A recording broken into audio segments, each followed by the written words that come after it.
I don't think we have it. Ladakh सूरत-ए-हाल से कोई ताल्लुक नहीं, पाकिस्तान ने वाज़ेह कर दिया।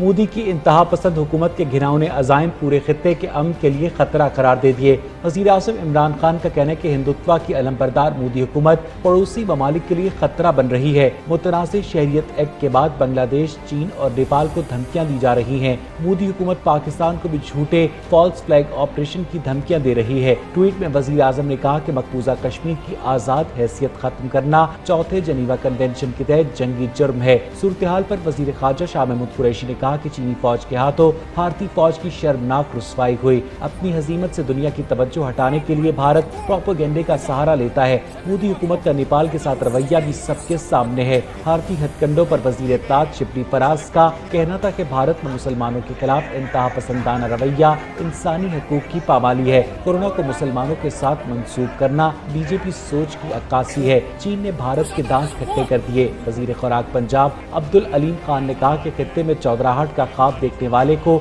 चीन से मुंह की खानी पड़ी।